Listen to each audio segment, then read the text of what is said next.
Trump can hear you! Say it loud! Say it clear! Immigrants are welcome here! Say it loud! Say it clear! Immigrants are welcome here! I'm here at a park in Minneapolis, Minnesota, where thousands of people have gathered. They are protesting the presence of immigration enforcement in their city and calling for ICE and the Border Patrol to leave. Now they are here because they are angry. They are angry about the death earlier this week of Renee Good. She was a woman here in Minneapolis who was shot and killed by an ICE agent. This protest is part of a network of protests that are happening across the country right now. I've talked to the number of people who are here at the protest today, and they say they came because they want to make clear that they do not want ICE in their neighborhoods. They say that they want to protect their immigrant neighbors. They want them to feel safe here, and so they're coming to make their voice heard.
Okay, you can hear it?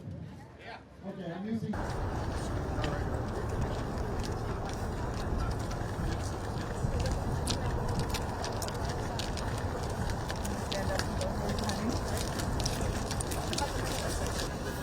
When we made it in, it was with the authorization of someone who's been here for a really long time, who understood that we had a congressional duty to enter the building and to see the facility. Shortly after we were let in, two officials came in and said that they received a message that we were no longer allowed to be in the building and that they were rescinding our invitation to come in and declining any further access to the building.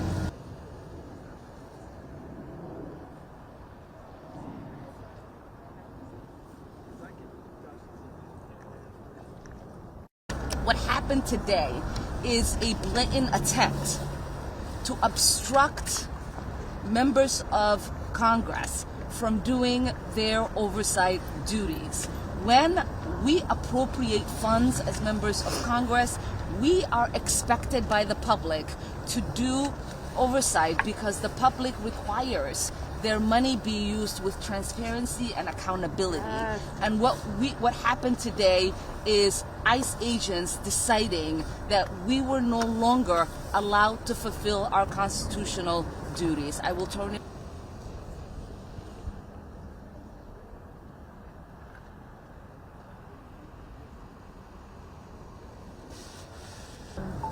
Look, we're here because we're members of Congress. We have every right and responsibility, if we're doing our jobs, to be here today to see what the conditions are in that detention center. We are going to continue to show up. We're going to continue to do our job. We let ICE know, Department of Homeland Security know, that they were violating federal law. They do not care that they are violating federal law. As a physician myself, I was very interested to see what the conditions inside were. We were very briefly allowed to go in, but we saw no beds.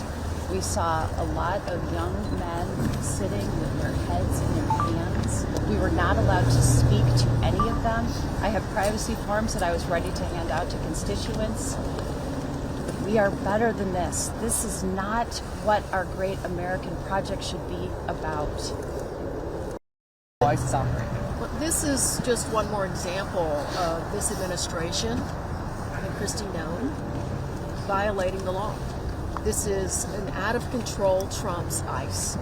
And what people at home should take is that they should call their Republican members of Congress. We need Minnesota Republicans, we need Republicans across this country to stand up to their own party. This is beyond the pale. This administration continues to use Minnesota as a political stunt. And earlier No, this isn't something I normally do. This is outside of what I would normally do. I don't really have any connections to the Democrats or the left, but what Trump is doing is psychotic. All right, so I am so pleased to announce our first speaker, who is John Willett. He is a veteran who served in Desert Storm in Iraq, and he is here to talk to us about war. Because killing people in the streets in intimidation tactics is horrifying, and we can't allow it. We have to stand up.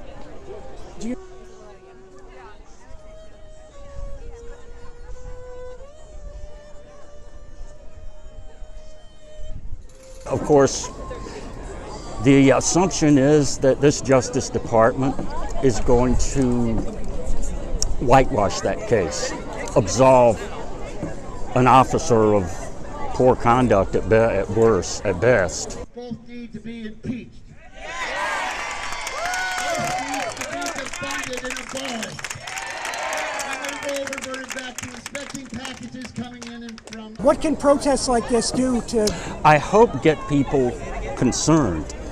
I hope get our legislators to grow what are called cojones, some guts, to assert their legitimate power under the Constitution.